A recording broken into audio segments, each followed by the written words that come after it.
लाहिड़ी महाशय जी के श्री चरणों में मेरा शत शत नमन। जिन लोगों को ब्रह्म स्वरूप सुख का अनुभव हो जाता है, वे लोग शरीरधारी होते हुए भी ब्रह्म रूप हो जाते हैं। ऐसे लोग यम नियम आसन प्राणायाम आदि योग साधनाओं के पार हो जाते हैं और तब इस अवस्था तक पहुंच जाते हैं, स्वयं शांत रस में बने रहते हैं। ऐसे लोगों के लिए योग की विभूतियां प्रकट करना साधारण सी बात है। लाहिड़ी महाशय जी अपने शिष्यों का काफी ध्यान रखते थे। जिनकी निष्ठा ईश्वर तथा उनके प्रति है, वे कहीं भी रहे गुरुदेव का अभयदान उन्हें प्राप्त होता रहता था। लाहिड़ी महाशय जी की अभया नामक एक शिष्या कलकत्ता में रहती थी।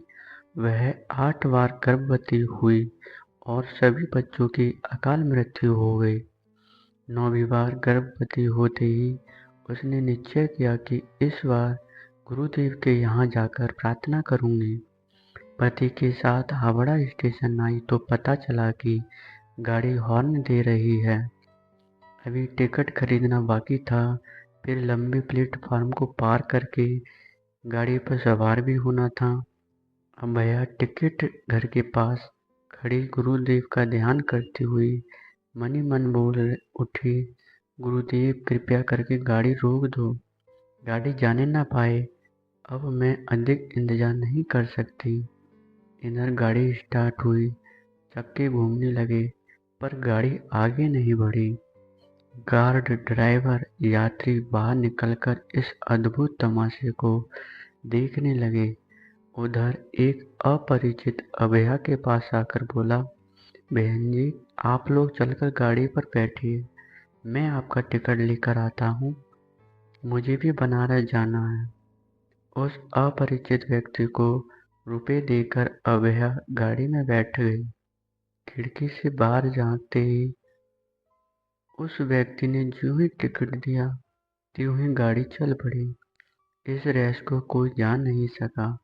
गुरुदेव के यहाँ आकर जब अभया ने उन्हें प्रणाम किया, तब उन्होंने तेज आवाज में कहा, तुम लोगों के कारण नाक में दम हो गया है, व्यर्थ में परेशान होना पड़ा।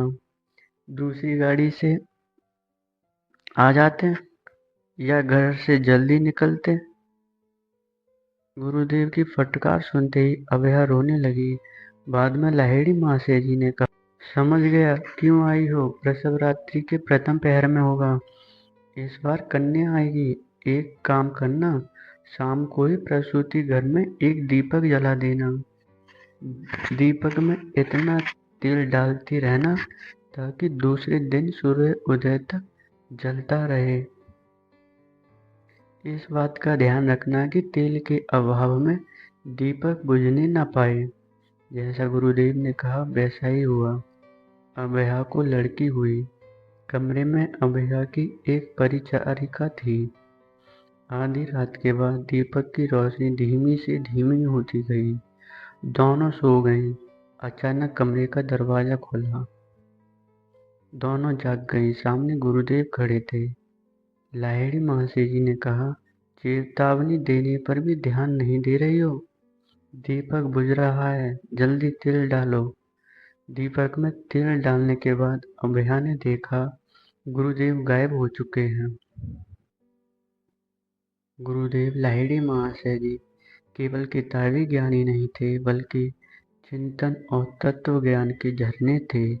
उनका कहना था कि ईश्वर की उपस्थिति का विश्वास ध्यान में रखते हुए अपने आनंददायक संपर्क से उन्हें जीतो।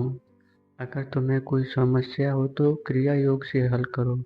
क्रिया योग के द्वारा तुम मुक्ति पथ पर आगे बढ़ते जाओ। मैं स्वयं यह मानता हूँ कि मनुष्य के स्वतः प्रयास से मुक्ति पाने की सबसे अधिक प्रभावी विधि यही है, जिसकी उत्पत्ति मनुष्य द्वारा ईश्वर प्राप्ति के लिए अब तक पाई गई है।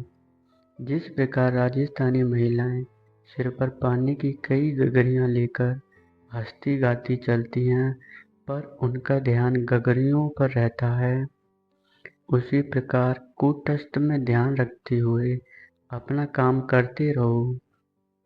जिस प्रकार अग्नि के द्वारा धातु शुद्ध होती है, ठीक उसी प्रकार प्राणायाम के द्वारा इंद्रियों की शुद्धि होती है। चंचल मन पाप कार्यों में लिप्त रहता है। प्राणायाम के द्वारा स्थिर करने पर मन स्थिर हो जाता है। मन स्थिर हो जाने पर इंद्रियां भी स्थिर हो जाती हैं।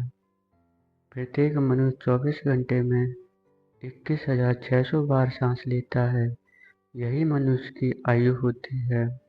जब सांस की पूंजी समाप्त होती है, तब मनुष्य की मृत्यु होती है।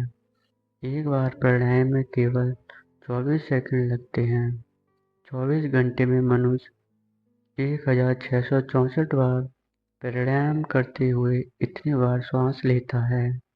यही वजह है कि योगीराज प्राणायाम को अधिक महत्व देते हैं, ताकि श्वासों की पूंजी जल्द समाप्त न हो जाए। भक्तों से घिरे हुए लाहिड़ी महाशय जी बात करते करते अचानक न जाने किसे नमस्कार करते रहते थे।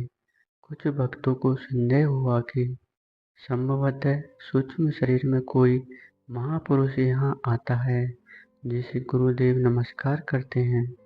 अपनी शंका को दूर करने के लिए एक भक्त बाहर आकर खड़ा हो गया। लाहिड़ी महाशय जी का भवन वहां रहने वाले लोगों की दृष्टि में तीर्थ स्थल था।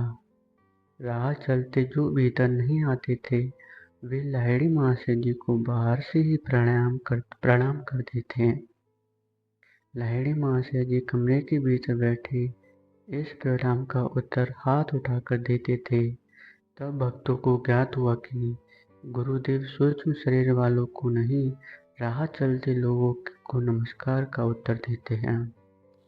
योगीराज की अतीन्द्रिय शक्ति देखकर उनके भक्तों को आश्चर्य होता था। आपका एक भक्त कृष्ण राम नित्य आपके साथ गंगा स्नान के लिए जाता था। एक दिन बीच रास्ते में रुककर आपने कहा, कृष्ण राम कपड़ा फाड़, यह क्या भला है? किसका कपड़ा, अपना या उनका? गुरुजी को अचानक क्या हो गया? बेचारा कृष्ण राम कुछ समझ नहीं सका। अभी वह कुछ समझ पाता तभी ऊपर से एक ईंट लाहिड़ी महाशय जी के पैर पर गिरी और पैर घायल हो गया। तुरंत अपनी धोती फाड़कर कृष्ण राम ने चोट पर पट्टी बांधते हुए कहा, गुरुदेव, जब आपको यह मालूम हो गया था कि ऊपर से ईंट गिरने वाली है, तब जरा इधर उधर हो जाते। जानबूझकर घायल होने से क्या मिला? आपने कहा, ऐसा नहीं होता बेटा।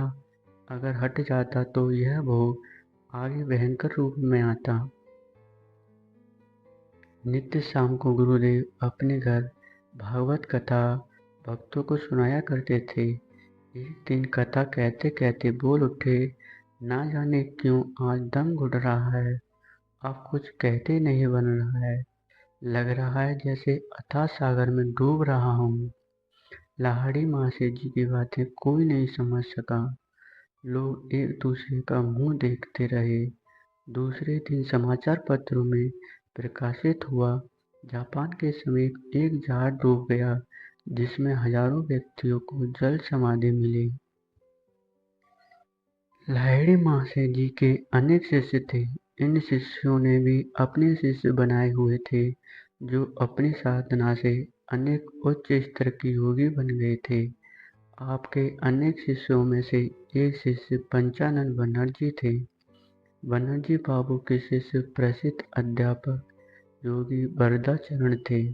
वरदाचरण के शिष्य खाजी नजरुल इस्लाम और सुभाष चंद्र बोस हुए। गुरुदेव लाहिड़ी महाशय जी के शिष्य रामदयाल मजूमदार के शिष्य संत सीताराम ओमकार नाथ थे। इन सभी लोगों के बारे में पंडित गोपीनाथ कविराज ने पुस्तकें लिखी हैं। पुरी में लाहिड़ी महाशय जी के नाम पर मंदिर बनवाने वाले श्री भूपेंद्र सान्याल को आपके यहाँ बिना गए दीक्षा प्राप्त हुई थी। वे काशी जाकर दीक्षा लेने में असमर्थ थे, इसलिए मनी मन आध्यात्मिक दीक्षा के लिए उन्होंने प्रार्थना की। एक दिन रात को जब वे गहरी नींद में थे, तब उनके स्वप्न में आप आए और दीक्षा देकर चले गए। सान्याल महाशय जी की दृष्टि में यह मात्र सपना था। प्रत्यक्ष रूप से उन्हें दीक्षा नहीं मिली थी। फलतः काफी दिनों बाद जब वे काशी आए, तब उन्होंने आपसे प्रत्यक्ष रूप में दीक्षा देने के लिए प्रार्थना की। तब आपने कहा कि मैं तुम्हें दीक्षा काफी दिन पहले दे चुका हूँ, अब दीक्षा कैसी? आपके साले के पुत्र तारकनाथ सान्याल थे। एक बार वे अस्वस्थ हो गए। रोग दूर नहीं हो रहा था। आपकी कृपा से वे स्वस्थ हो गए। अपने फूफा जी के इस गुण से वे काफी प्रभावित हुए।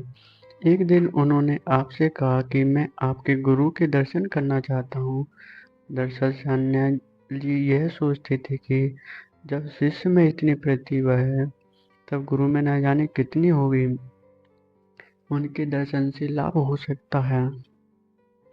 आपने कहा, मैंने उनसे निवेदन किया था, पर वे आने को राजी नहीं हैं। वास्तव में योग्य व्यक्ति को ही योगियों के दर्शन मिलते हैं। तारकनाथ सान्याल को दर्शन नहीं मिला, पर मुरादाबाद के अविश्वासियों को मिला। युक्तेश्वर जी तथा उनके शिष्य योगानंद जी को बाबा जी ने दर्शन दिए थे। आपके एक शिष्य श्री काली कुमार राय थे। वे आपके पास नियमित रूप से आते थे। इनकी यह आदत इनके मालिक को पसंद नहीं थी। वे तमाम संतों को ढोंगी समझते थे। कई बार काली कुमार राय साहब को उन्होंने समझाने की कोशिश की, पर राय साहब की भक्ति में कोई अंतर नहीं आया। वे गुरु की सेवा में बराबर जाते रहे। एक दिन इनका पीछा करते हुए इनके मालिक साहब भी आपके यहाँ आए। भक्तों के पीछे बैठकर यह सोचने लगे कि आज इस बाबा की पोल खोल कर रहूंगा। कुछ समय बाद लाहिड़ी महाशय जी ने अपने शिष्यों से कहा, क्या तुम लोग एक तस्वीर देखना पसंद करोगे?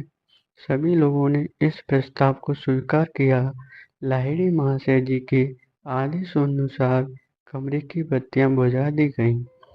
बाद में सभी लोग एक के पीछे एक करके गोलाकार रूप में बैठ गए। लाहिड़ी महाशय जी ने कहा, अप्रत्यय व्यक्ति अपने आगे वाले की आंखें अपने हाथ से बंद कर दे। चूंकि सभी लोग ऐसा कर रहे थे, इसलिए काली बाबू के मालिक को भी वैसा ही करना पड़ा। तभी योगीराज ने पूछा, क्या दिखाई दे रहा है तुम लोगों को? लोगों ने कहने लगे, एक अति सुंदर स्त्री जो कि लाल किनारे की साड़ी पहने है, वह गजकर्ण पौधे के पास खड़ी है। योगीराज ने काली बाबू के मालिक से पूछा, क्या आप इस औरत को पहचान रहे हैं? हम मालिक ने कहा, जी हाँ, मैं बहुत बड़ा मूर्ख हूँ जो घर में सती पत्नी के रहते इस औरत के पीछे पागल हूँ। मैं अपनी कुटिल भावनाओं के लिए लज्जित हूँ। कृपया मुझे क्षमा करके दीक्षा देने का कृपा करें। योगीराज ने कहा, अगर तुम 6 माह तक स्वयं से रह सकोगे तभी दीक्षा दूंगा। 3 माह तक वह व्यक्ति स्वयं से रहा। बाद में पुनः उस रखेल से उसका संपर्क हो गया। संपर्क होने के 1 माह बाद उसकी मृत्यु हो गई।